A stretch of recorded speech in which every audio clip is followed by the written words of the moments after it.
श्लोक 22. उपद्रष्टानुमंता च भर्ता भोक्ता महेश्वरः परमात्मेति चाप्युक्तो देहेस्मिन् पुरुषः परः. अर्थ, या देहाच्या ठिकाणी असलेल्या पुरुषाला उपद्रष्टा, अनुमंता, भर्ता, भोक्ता व महेश्वर असे म्हणतात व त्यालाच परमेश्वर असे सुद्धा म्हणतात. विवरण. उपद्रष्टा शरीरात राहून पाहणारा, अनुमोदन देणारा, भरणपोषण करणारा, भोग घेणारा सर्वांचा महान ईश्वर, ज्याला परमात्मा असे सुद्धा म्हणतात, तोच या देहरूपी प्रकृतीत परमपुरुष म्हणून स्थित आहे.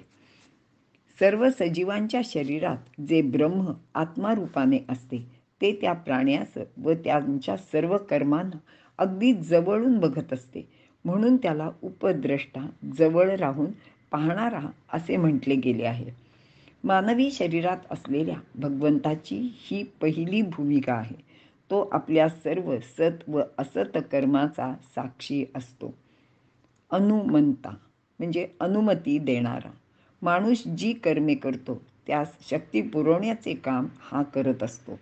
कर्म चांगले किंवा वाईट कोणतेही असले तरी ते करण्यासाठी शक्तीची गरज असतेच. अशी शक्ती पुरवून त्या कर्मांना तो जणू अनुमतीच देत असतो. एक विचार असा सुद्धा सांगितला जातो की माणसाला नैतिकतेची जाणीव झाली की तो सत्कर्मे करू लागतो. चांगल्या कामाने मनाला समाधान मिळते. अनुमंताच्या भूमिकेत असलेला हा परमेश्वर अशा कामासाठी माणसाला प्रोत्साहन सुद्धा देतात. मग तो माणूस स्वतःला दैवी बनवण्याचा प्रयत्न करतो.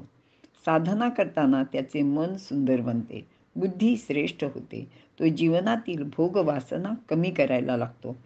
अशा वेळी भगवंत अनुमंताचे भूमिकेतून भरताची भूमिका स्वीकारतात.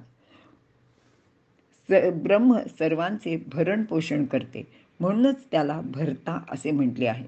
हा भगवंत प्रत्येक प्राणीमात्राचे भरण पोषण होण्यासाठी विविध प्रकारचे अन्नसुद्धा निर्माण करतो.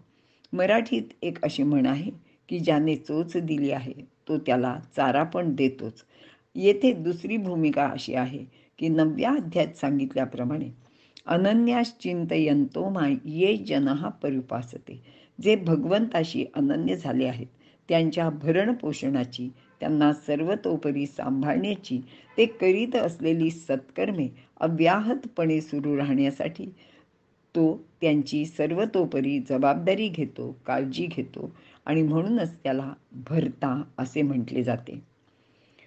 भोगता हे ब्रह्म प्रत्येक प्राणीमात्राचे शरीरात राहून भोग घेण्याचे कार्य करीत असतो. वरील श्लोकात तो सर्व प्रकारची सुखदुःखे भोगतो असे सांगितले आहे, म्हणूनच त्याला भोगता असे म्हटले आहे.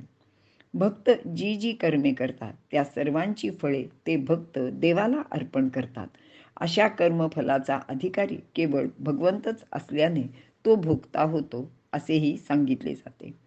भक्तांचे बाबतीत उपद्रष्टा, अनुमंता, भक्ता या भूमिकेपर्यंत भगवंत तटस्थच राहतात, परंतु भोक्ताच्या भूमिकेत ते या महान ज्ञानी भक्ताचे जीवनात त्याच्याबरोबर खातात, पितात, खेळतात, प्रत्येक गोष्ट अगदी त्याच्या बरोबरीने करतात. आपल्याला संत नामदेव, संत तुकाराम इत्यादी संत सुद्धा हेच सांगतात की जेथे जातो तेथे तू माझा सांगाती, चालविसी हाती धरून या. खरे तर भगवंताला सुद्धा या भक्तांचे बाबत काही जाणावयाचे असते, अनुभवायचे असते आणि म्हणूनच ते या ज्ञानी भक्तांचे शरीर वापरतात. अशा रीतीने भगवंत हा भोक्ता असतो. 9व्या अध्यायात सांगितलेलं आहे, अहम ही सर्व यज्ञानां भोक्ताच प्रभुरेवच. आता महेश्वर. महेश्वर म्हणजे महाईश्वर. सर्व देवांमध्ये श्रेष्ठ असल्याने त्याला महेश्वर असे म्हटले जाते. यालाच परमात्मा असे सुद्धा म्हणतात, कारण सामान्य आत्म्यापेक्षा तो परमश्रेष्ठ आहे. श्रेष्ठ भक्ताने स्वतःची वासना, मन, बुद्धी भगवंताला अर्पण केलेली असते आणि शेवटी तो स्वतःचा संकल्प सुद्धा त्यालाच अर्पण करतो. एखादी गोष्ट स्वतःहून करावी अशी कणभरी इच्छा त्या भक्ताचे मनात नसते. प्रत्येक गोष्ट ईश्वराची इच्छा किंवा प्रमाण मानूनच त्याप्रमाणे हा भक्त वागत असतो. असे भक्त याच देहात भगवान स्वरूप होतात आणि म्हणून त्यांना भगवान अशी पदवी दिली जाते.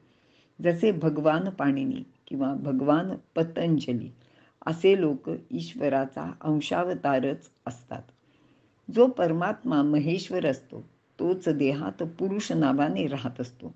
तो श्रेष्ठ परम असतो. याचाच अर्थ पुरुष, आत्मा, महेश्वर, परमात्मा, ब्रह्म ही सर्व नावे त्या एकाच आदिशक्तीची म्हणजे परब्रह्माची आहेत असे तू लक्षात घे, असे भगवंत अर्जुनाला इथे सांगत आहेत. इथे आपण थांबू.